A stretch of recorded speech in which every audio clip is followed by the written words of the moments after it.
Hallo miteinander. Beyond the Clouds, der Titel meiner neuen Komposition, ist mir nicht nur wegen schönen Wolkenbildern eingefallen, sondern dieses Lied soll Mut machen. Denn auch wenn einmal in unserem Leben dunkle Wolken am Himmel stehen, dahinter scheint immer die Sonne. Es gibt kein Licht ohne Schatten, aber auch kein Schatten ohne Licht, Gott sei Dank. Diesmal habe ich ein Lernstück daraus gemacht, weil es einige interessante Punkte gibt, die ich euch gerne näher bringen will. Eine Besonderheit ist, dass die rechte Hand nicht nur die Hauptmelodie spielt, sondern, wenn ihr es etwas schwieriger mögt, auch die zweite Stimme, also eine Gegenmelodie. In den PDF-Noten ist dies durch eine unterschiedliche Färbung der Noten sehr gut zu unterscheiden. Damit könnt ihr den Schwierigkeitsgrad für euch selbst steigern. Ihr könnt das Lied mit jedem Balladen-Style spielen, so etwa im Tempo 60, aber wenn es sich genauso wie in meinem Video bei euch anhören soll, dann empfehle ich, meinen Romantic Concerto-Style zu benutzen. Ihr findet ihn in unserem Shop. Für die Instrumentierung habe ich dessen One-Touch-Setting 1 und 2 benutzt. Ihr könnt euch natürlich auch was anderes ausdenken. Wichtig ist, dass das Lied gefühlvoll rüberkommt. Ich spiele das Stück jetzt einfach mal mit der rechten Hand ohne die Gegenmelodie durch, also einstimmig. So könntet ihr auch beginnen, dass ihr die Melodie erstmal ins Ohr bekommt.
Wer meine eigenen Kompositionen kennt, hat längst auch meine Vorliebe für Sus-Akkorde entdeckt. Sie sind für mich das Salz in der Suppe und heben simple Dur- oder Moll-Akkorde auf ein höheres musikalisches Niveau. Im vorliegenden Stück wechsle ich zum Beispiel immer wieder zwischen A7 Sus 4 und A7 hin und her. Dabei muss nur ein einziger Finger umgesetzt werden.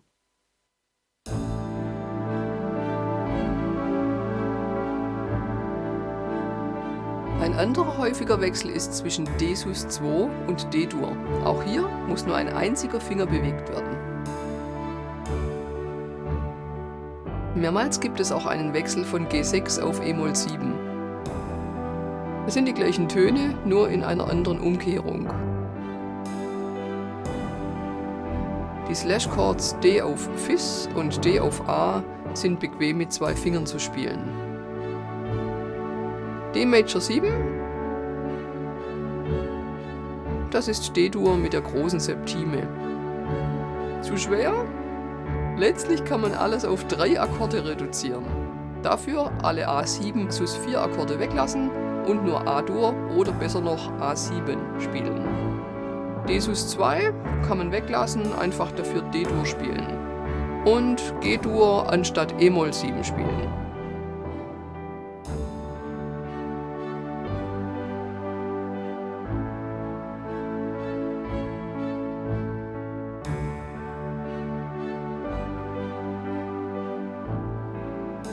Das hört sich dann natürlich nicht mehr so musikalisch an, ist aber viel einfacher. Die Akkorde von Takt 8 würde ich allerdings so spielen wie notiert, also mit D Sus 4 und dann D-Dur. Das klingt sonst nicht gut.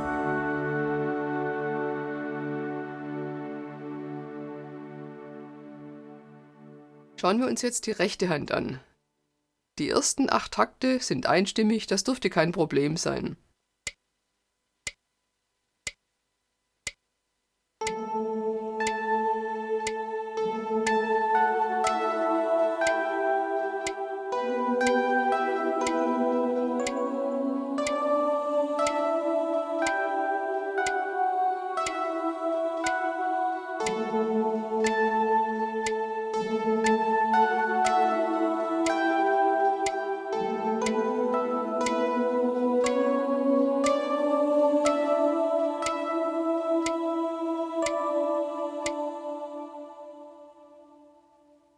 Ab Takt 9 wird es spannend.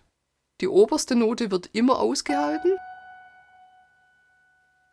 und die Finger darunter spielen eine rhythmische Begleitung.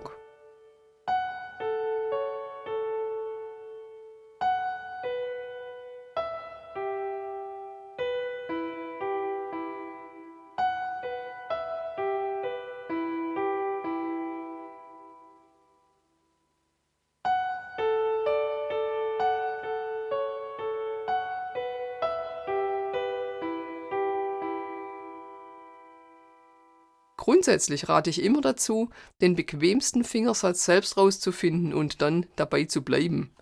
Mein Fingersatz ist sicherlich nicht für alle Handgrößen optimal und ist nur das, was ich selbst am bequemsten finde. Takt 11.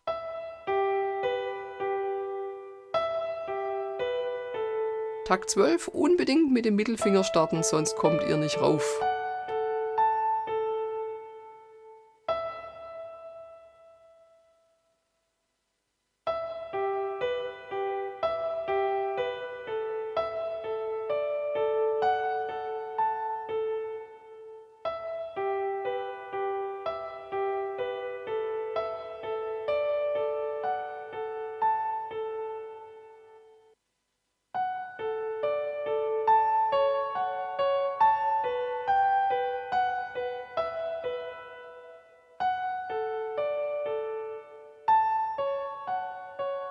In Takt 14 hat es der Daumen bequem, er liegt immer auf dem B, international gesehen.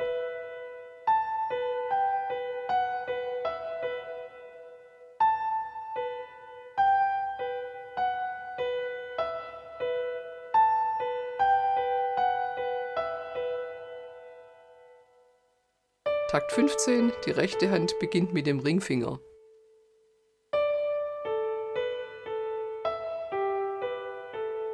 Takt 16, das D spielen wir am besten mit dem kleinen Finger, weil wir sonst nicht runterkommen.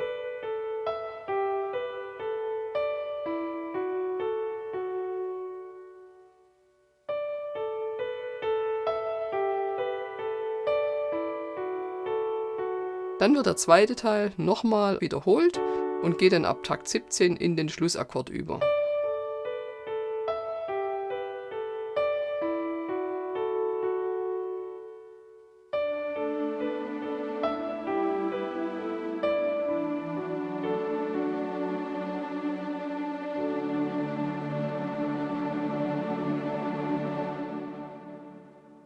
Ja, das wär's auch schon. Ich wünsche euch ganz viel Freude beim Üben. Und ermutige euch, auch mal für andere Musikstücke solch eine Begleitung auszudenken. Ich freue mich wie immer über ein Feedback von euch und sage wie immer Tschüss, bis zum nächsten Mal.